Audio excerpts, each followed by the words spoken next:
नमस्कार, स्वागत है आप सभी का। आपके साथ मैं हूं स्वप्निल। शुरुआत इस वक्त की बड़ी खबर से। वकीलों की हड़ताल खत्म हो गई है। सोमवार से अब वकील काम पर लौटेंगे। संघर्ष समिति ने इसकी घोषणा की है। 6 फरवरी से वकील कार्य बहिष्कार कर रहे थे। एडीजे भर्ती में वकील कोटा खत्म करने से ये नाराज थे, विरोध जाहिर कर रहे थे। कई तरीकों से इन्होंने अपना विरोध जाहिर किया। हमने कल देखा था सड़कों पर कई जगहों पर कई जिलों में जाम लगाया गया, धरने दिए गए, नारेबाजी की गई, अपनी नाराजगी जाहिर की गई। जो भी तरीका अपनाया जाना चाहिए था सीमित दायरे में उसे अपनाया गया। आज वाहन रैली निकाली गई और अब खबर मिल रही है कि संघर्ष समिति ने हड़ताल खत्म होने की घोषणा कर दी है। ज्यादा जानकारी के लिए बात करेंगे सहयोगी सचिन से। सचिन, क्या जानकारी है? बिल्कुल, देखिए, संघर्ष समिति की पूर्व बैठक हुई और बैठक में निर्णय ले लिया गया कि जो जयपुर में वकील कार्य बहिष्कार कर रहे थे हाईकोर्ट और सुप्रीम कोर्ट के अंदर, वो अब सोमवार से काम पर लौटेंगे।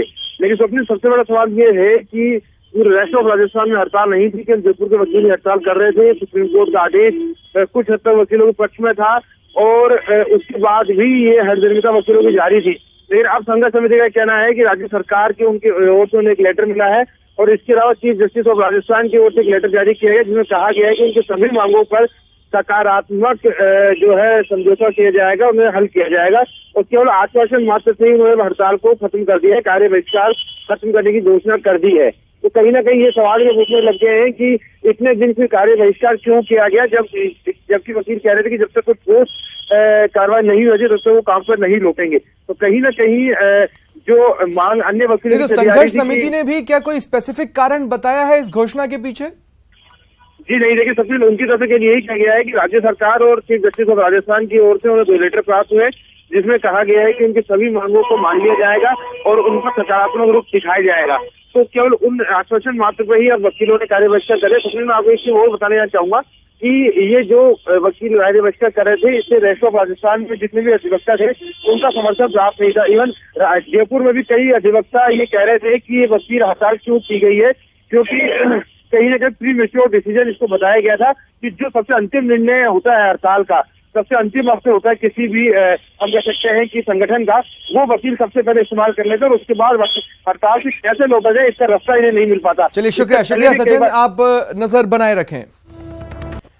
बढ़ते आगे। सीकर जिले के राजकीय उच्च माध्यमिक स्कूल कुंडली में एक छात्रा के पैसे गुम हो गए। इसके बाद कक्षा 10 और 11वीं के बच्चों के कपड़े उतारवा कर तलाशी ली गई। यह घटनाक्रम सामने आया है जब बच्चों ने इसकी जानकारी पेरेंट्स को दी तो अभिभावक स्कूल पहुंचे और दोषी शिक्षकों के खिलाफ कार्रवाई की मांग को लेकर जमकर हंगामा किया। ग्रामीणों ने आरोप लगाया कि स्कूल स्टाफ ने छात्रों के साथ छात्राओं की भी तलाशी ली। हंगामे की सूचना पर शिक्षा अधिकारी और पुलिसकर्मी मौके पर पहुंचे, समझा बुझाकर मामला शांत कराया। दरअसल विदाई समारोह के लिए एक छात्रा सभी बच्चों से रुपए जमा करा रही थी। उन्हीं रुपयों में से 1000 रुपए कम हो गए थे, जिसके बाद तलाशी हुई और हंगामा हुआ।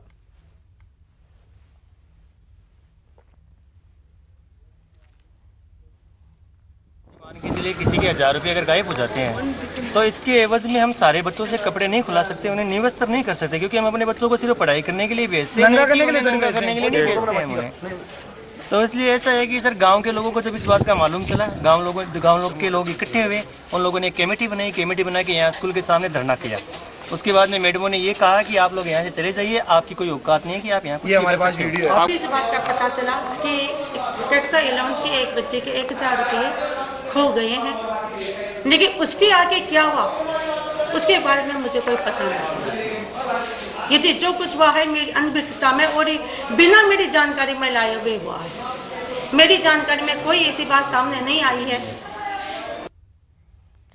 और सहयोगी अशोक इस वक्त मेरे साथ फोन लाइन पर मौजूद हैं। अशोक, मैं जानना चाहता हूं, शिक्षा अधिकारी भी मौके पर पहुंचे, पुलिसकर्मी भी मौके पर पहुंचे, उन्होंने समझा बुझाकर अपने प्रारंभिक काम की इतिश्री तो कर ली, लेकिन मुख्य काम को लेकर क्या किया? देखिए, हमारी जो जिले के मुख्य जिला शिक्षा अधिकारी हैं उनसे भी इस बारे में लेके बात हुई है, क्योंकि शिक्षा मंत्री का इलाका है। सबसे बड़ी बात यह कि शिक्षा मंत्री का खुद का इलाका है सीकर, और उसमें इस तरह की शर्मनाक घटना अगर सामने आए तो निश्चित रूप से बड़ी सोचने वाली बात होती है। जब हमने मुख्य शिक्षा अधिकारी उनसे कहा कि जब इस तरह निरस्त्र करके छात्र छात्राओं की तलाशी लेना गलत है, तो उन्होंने भी माना कि बिल्कुल गलत है। अगर इस तरह की घटना हुई है तो निश्चित रूप से इसकी जांच करवाई जाएगी और जो भी शिक्षक दोषी हैं उनके खिलाफ कार्रवाई की जाएगी। लेकिन सबसे बड़ी बात स्वप्निल इसमें यह है कि 10वीं और 11वीं के बच्चे थे, जिसमें छात्र और छात्राएं शामिल थी, उनसे जिस तरह से तलाशी के नाम पे निर्वस्त्र किया जाना, जिस तरह से छात्र छात्राएं आरोप लगा रहे हैं, वो निश्चित रूप से जिला प्रशासन को भी सोचने पर विवश करता है कि किस तरह की घटनाएं हैं वो सरकारी स्कूलों में हो रही हैं। शुक्रिया तमाम जानकारी के लिए। और अब बात करते हैं सूबे में घूमते बेखौफ बदमाशों की। इनका कहर आज आगरा गेट स्थित फॉरेन मनी एक्सचेंज ऑफिस पर बरसा। 3 नकाबपोश बदमाशों ने विदेशी मुद्रा एक्सचेंज के बहाने ऑफिस में एंट्री ली। मालिक महेश मूलचंदानी से पैसे मांगने लगे, लेकिन जब महेश ने एक्सचेंज के लिए इनसे भी पैसे मांगे तो उन्होंने रिवॉल्वर निकाल ली और कैश काउंटर पर रख दिया। काउंटर में रखे करीब 6 लाख रुपए निकाले। हालांकि वारदात के बाद जब तीनों आरोपी फायरिंग करते हुए भागने लगे तो मालिक महेश मूलचंदानी ने शोर मचाना शुरू किया। इसके बाद बदमाशों ने उन पर गोली चला दी। वारदात में महेश की मौत हो गई। घटना के बाद पुलिस प्रशासन मौका मुआयना कर बदमाशों की तलाश में जुट गया है।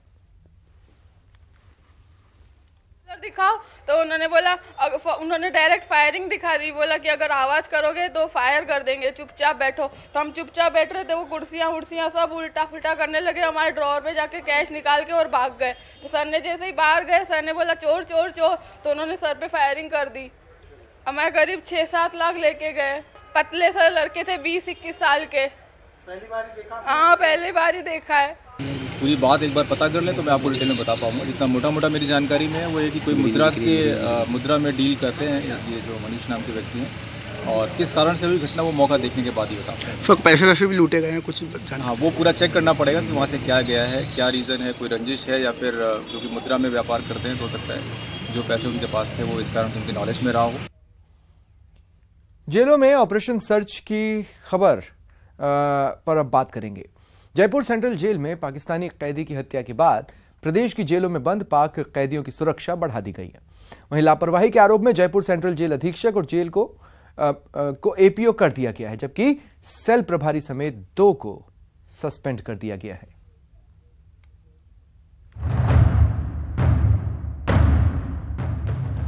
Jaipur central jail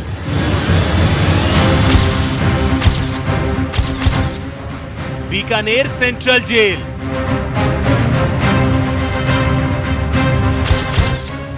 Kota central jail,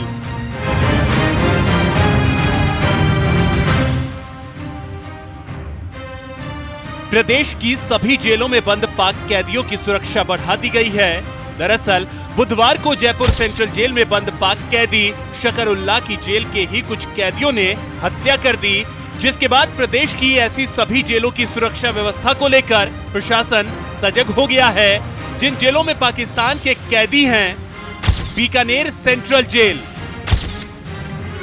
Pakistan के 4 सजा याफ्ता और 1 विचाराधीन कैदी की सुरक्षा पूरी तरह चाक चौबंद कर दी गई है। जेल अधीक्षक ने बताया कि पाकिस्तान के 5 बंदियों के बैरक में स्थानीय बंदियों के आने जाने पर पूरी तरह रोक लगा दी गई है और बैरक की निगरानी के लिए हथियार बंद सुरक्षा प्रहरी तैनात कर दिए गए हैं। कोटा सेंट्रल जेल, पाकिस्तानी कैदी हनीफ को रेगुलर बैरक से अलग सेल में शिफ्ट कर दिया गया है और सुरक्षा कड़ी कर दी गई है। वहीं जिला प्रशासन के अधिकारियों ने भी जेल की सुरक्षा का जायजा लिया। इस दौरान सुरक्षा कर्मियों और हार्डकोर अपराधियों के बीच झड़प भी हुई। जयपुर सेंट्रल जेल, बुधवार की घटना के बाद जेल प्रशासन ने पाकिस्तानी कैदियों की सुरक्षा कड़ी कर दी है। यहां अभी भी कई मामलों में सजा याफ्ता 7 पाकिस्तानी कैदी हैं। वहीं शकरुल्लाह की हत्या के मामले में जेल अफसरों पर गाज गिरी है। जेल अधीक्षक संजय यादव और डिप्टी जेलर जगदीश शर्मा को एपीओ कर दिया गया है, जबकि जेल के जिस सेल नंबर 10 में शकरुल्लाह को रखा गया था उसके प्रभारी वैद्यनाथ शर्मा और वार्डर राम स्वरूप को सस्पेंड कर दिया गया है। राकेश मोहन शर्मा को नया जेल अधीक्षक बनाया गया है। प्रदेश की जेलों में अभी भी 18 पाकिस्तानी कैदी हैं। ऐसे में बुधवार की घटना की पुनरावृत्ति न हो, इसको लेकर सजगता बहुत जरूरी है। न्यूज 18 के लिए बीकानेर से रवि बिश्नोई, कोटा से शाकिर अली के साथ जयपुर से राकेश गोसाई की रिपोर्ट। और इस बीच आज मृतक शकरुल्लाह की बॉडी का मेडिकल बोर्ड से पोस्टमार्टम हुआ, जिसके बाद एसएमएस मॉर्चरी में उसे रखवाया गया। दरअसल मजिस्ट्रेट जांच के बाद 5 डॉक्टरों की मेडिकल टीम ने पोस्टमार्टम किया। इस मामले को लेकर गृह विभाग ने पाकिस्तान एम्बेसी को जानकारी दे दी है, जिनके अधिकारी भी जयपुर पहुंचकर अपने स्तर पर जांच करेंगे। बता दें, मामले के बाद डीजी जेल के निर्देशन पर प्रदेश की सभी जेलों में सर्च करवाया गया है। चलिए बढ़ते हैं आगे। मुख्यमंत्री अशोक गहलोत ने जोधपुर मेडिकल कॉलेज को एडवांस लाइफ सपोर्ट एम्बुलेंस की सौगात दी है। इससे अब क्रिटिकल मरीजों को आईसीयू युक्त एम्बुलेंस में दूसरे अस्पताल शिफ्ट किया जा सकेगा। इस एम्बुलेंस को आईसीयू ऑन व्हील भी कहा जाता है। एमजीएम अस्पताल में आज इस एम्बुलेंस को सुपुर्द किया गया, जिसमें अस्पताल के स्टोर इंचार्ज ने एम्बुलेंस को अपने अंडर में लिया। अस्पताल अधीक्षक डॉक्टर M.K. आसेरी ने बताया कि ambulance advance life support system से लैस है, जिसमें ventilator, suction machine, cash card, oxygen cylinder समेत तमाम आईसीयू की सुविधाएं मौजूद हैं। बेसिकली ये एक तरह से आईसीयू ऑन व्हील है। जो एक आईसीयू में सुविधाएं होती है वो सभी इसमें है, जैसे वेंटिलेटर, सक्शन मशीन, डिफिब्रिलेटर, एक क्रैश कार्ड जिसमें सभी तरह की दवाएं हैं, ऑक्सीजन सिलेंडर, सभी तरह की, कितना भी गंभीर मरीज हो उसमें उसका इलाज भली भांति किया जा सकता है। और ये ऐसे मरीजों को ट्रांसफर के लिए काम किया जिनको जो मरीज वेंटिलेटर पे है, एक से दूसरे हॉस्पिटल में ट्रांसफर करना है, उसके लिए ये जीवन रक्षक है। लोकसभा चुनाव की तैयारियों में जुटी कांग्रेस कार्यकर्ताओं में जोश भर रही है। इसी कड़ी में उदयपुर में शक्ति बूथ स्तरीय अभिकर्ता प्रशिक्षण शिविर का आयोजन किया गया। शिविर में जिले के प्रभारी मंत्री मास्टर भंवरलाल मेघवाल और पूर्व केंद्रीय मंत्री गिरिजा व्यास मौजूद रहीं। इस शिविर में कार्यकर्ताओं को केंद्र में कांग्रेस के शासनकाल के दौरान हुए विकास कार्यों की जानकारी दी गई और कांग्रेस के उन विकास कार्यों के जरिए कार्यकर्ताओं को चुनाव में जनता से वोट मांगने की ट्रेनिंग दी गई। फरवरी से लेकर के 25 फरवरी तक हर लोकसभा क्षेत्र में 8 विधानसभाएं हैं। 8 विधानसभाओं में एक दिन हमारे सारे बूथ के कार्यकर्ता, हमारे बूथ के कार्यकर्ताओं के अलावा हमारे मेन कार्यकर्ता जो नेता या कार्यकर्ता दोनों हैं, उन कार्यकर्ताओं के साथ संवाद करके और हमारे ट्रेनर जो अखिल भारतीय कांग्रेस कमेटी ने नियुक्त किए हैं, वो ट्रेनर 8 विधानसभा में ट्रेनिंग देंगे। अखिल भारतीय कांग्रेस कमेटी के निर्देश से राजस्थान प्रदेश कांग्रेस कमेटी अपने संभागीय इंचार्ज मिनिस्टर्स को भेज करके यहाँ पर भंवरलाल जी साहब आए हुए हैं। इसी तरह से सब जगह पर इस कार्यक्रम को, जैसा आपने बताया कि अभी 25 फरवरी तक कार्यक्रम चलेगा। कोटा में भी लोकसभा चुनाव की तैयारियों के मद्देनजर कांग्रेस का शक्ति बूथ स्तरीय प्रशिक्षण शिविर आयोजित हुआ। शिविर में यूडीएच मंत्री शांति धारीवाल, पीसीसी सदस्य डॉक्टर जफर मोहम्मद, जिलाध्यक्ष रविंद्र त्यागी समेत कई नेता मौजूद रहे। इस दौरान कार्यकर्ताओं को चुनाव में जीत का मंत्र दिया गया। जिस तरीके से सांप्रदायिक माहौल यहाँ पर बिगाड़ा, आज भी हरचंद कोशिश वो इस बात की करते हैं कि यहाँ सांप्रदायिक तनाव बना रहे, हिंदू अलग रहे, मुसलमान अलग रहे। आपने देखा होगा कि इन चुनाव में कि भारतीय जनता पार्टी के नेता ये भाषण देते थे कि मुसलमानों ने एका कर लिया है, अपन हिंदू भी एका कर लें। हिंगोनिया गौशाला में चारे की कमी के चलते मरी गायों के मामले को लेकर बीजेपी विधायक कालीचरण सराफ ने नगरीय विकास मंत्री शांति धारीवाल को पत्र लिखा है। सराफ ने बताया कि बीजेपी सरकार के बदलने के साथ ही गायों के चारे की कमी के कारण मौत हुई है और पत्र में इस बात की मांग की है कि गौवंश की मौत के कारणों की जांच करवाकर इसके दोषियों को सजा दी जाए। आज मैंने शांति धारीवाल जी को पत्र लिखा है, यूडीएच नगरीय विकास मंत्री को, कि हिंगोनिया गौशाला में सरकार के बदलते ही जिस प्रकार से सैकड़ों गौवंश की मौत हुई है निश्चित रूप से बहुसंख्यक समाज के लिए चिंता की बात है और इसकी जांच होनी चाहिए और जांच में जो भी अधिकारी इसके लिए दोषी है उसके खिलाफ कठोर कार्रवाई की जानी चाहिए। और बड़ी खबर इस वक्त की आपको बता रहे हैं, पुलवामा के आतंकी हमले के बाद भारत का सख्त रुख बरकरार है। जानकारी मिल रही है कि पाक को दिए जा रहे व्यास, रावी और सतलुज नदी के पानी को भारत रोकने जा रहा है। भारत सरकार ने सिंधु जल समझौते के बावजूद यह फैसला लिया है। तीनों नदियों पर प्रोजेक्ट्स बनेंगे जिनकी मदद से पानी रोका जाएगा। ये जानकारी मिल रही है केंद्रीय मंत्री नितिन गडकरी से। उनका यह कहना है कि बांध बनाया जाएगा और पाकिस्तान जाने वाली 3 नदियों का पानी रोका जाएगा और फिर उन्हें पंजाब और जम्मू कश्मीर की नदियों में छोड़ा जाएगा। और ज्यादा जानकारी के लिए बात करेंगे सहयोगी विनीत से। विनीत, ठीक है, कहने का मतलब ये कि अब जैसे पाकिस्तान की तरफ से सीज फायर का उल्लंघन होता है तो होता है, वैसे ही हम भी समझौता तोड़ेंगे तो तोड़ेंगे। जी स्वप्निल, निश्चित तौर पर मैं आपको बताना चाहूंगा कि सरकार की पूरी तरह से ये कोशिश है कि पाकिस्तान के साथ जितनी भी समझौते हैं उसको फिर से रिवाइज।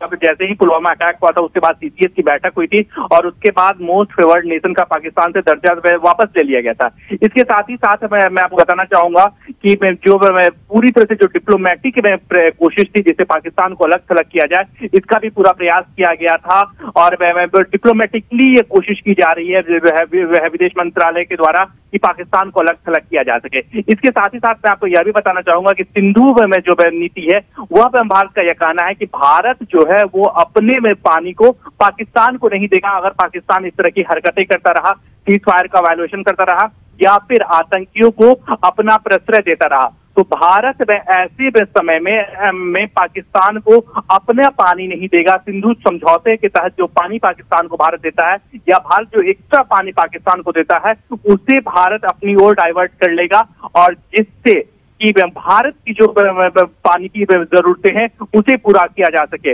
आपको यह मालूम होना चाहिए कि जो सिंधु समझौता है वो लगातार 10 साल के लिए होता है और इसे लगातार रिन्यू किया जाता है। लेकिन भारत का यह कहना है कि अगर पाकिस्तान इस तरह की हरकतों से बाज नहीं आता है तो इस समझौते पर फिर से विचार किया जा सकता है और पानी को डाइवर्ट भी किया जा सकता है। जी, इस पर प्रोजेक्ट्स कब से शुरू होंगे, क्या इस बारे में भी कोई जानकारी? एग्जैक्टली वो ट्वीट के वर्डिंग्स क्या है? मैं इस बारे में नितिन गडकरी ने ट्वीट किया तब उन्होंने एक तरीका यह बताया कि पाकिस्तान को इस तरह से भी सजा में सबक सिखाया जा सकता है। पाकिस्तान को इस तरह से भी जो उनकी उनको सबक सिखाने की बात भारत कर रहा है, चाहे वो आर्थिक सबक सिखाना हो या डिप्लोमेटिक सबक सिखाना हो, तो इस तरह से भी सबक सिखाया जा सकता है। हालांकि यह अभी एक बड़ा कदम होगा और इसको लागू करने में भी अभी बहुत समय लगेगा। लेकिन सरकार जिस तरह से यह बात कर रही है कि सरकार के पास विभिन्न ऑप्शंस है, सरकार विभिन्न ऑप्शंस को टटोल सकती है, विभिन्न ऑप्शंस पर विचार कर सकती है। इसमें एक बड़ा ऑप्शन यह भी बताया गया है कि अगर पाकिस्तान की ओर से लगातार आतंकवादियों को प्रश्रय देता रहा या फिर सीज फायर का वायलेशन करता रहा तो भारत के पास यह भी विकल्प है जिसमें सिंधु में समझौते को तोड़ने के साथ साथ उसके पानी को डाइवर्ट भी किया जा सकता है। जी विनीत, एक सवाल ये भी है कि जिस लिहाज से आपने बताया कि संकेत मिल रहे हैं और भी चीजें हैं, सवाल ये भी है कि ये तो बात हुई इस समझौते की, इसके अलावा और भी समझौते हैं। इसका मतलब है कि और भी ऑप्शंस खंगाले जा रहे हैं। आने वाले समय में और भी मोर्चों पर चीजें बंद की जाएंगी। जी स्वप्निल, निश्चित तौर पर मैं आपको बताना चाहूंगा कि सरकार जो है वो विभिन्न विकल्पों को तलाश में कर रहा है। जैसा कि सीसीएस की बैठक के बाद का दर्जा वापस ले लिया गया, डिप्लोमेटिकली प्रयास यह किए जा रहे हैं कि पाकिस्तान को अलग थलग किया जा सके। जैसा कि आप देख सकते हैं कि यूएन में जैश-ए मोहम्मद को आतंकी संगठन घोषित करने के फ्रांस एक प्रस्ताव ला सकता है। इसके साथ ही साथ उसका सपोर्ट रशिया कर सकता है, अमेरिका कर सकता है। तो भारत की पूरी तरह से कोशिश है कि विभिन्न मोर्चों पर पाकिस्तान को अलग थलग किया जा सके। इसके साथ ही साथ मैं आपको बताना चाहूंगा कि अन्य विकल्प भी यहाँ पर बताए जा रहे हैं, जिसमें यह बताया जा रहा है कि सिंधु समझौते को तोड़ा जा सकता है और सिंधु का पानी को अपनी ओर डाइवर्ट किया जा सकता है। इसके साथ ही साथ मैं यह भी बता सकता हूं कि जो ट्रैक टू डिप्लोमेसी होती है, जो पीपुल टू पीपुल कॉन्टैक्ट तो हो सकते हैं, उसको भी कम किया जा सकता है, उसको भी नियंत्रित किया जा सकता है।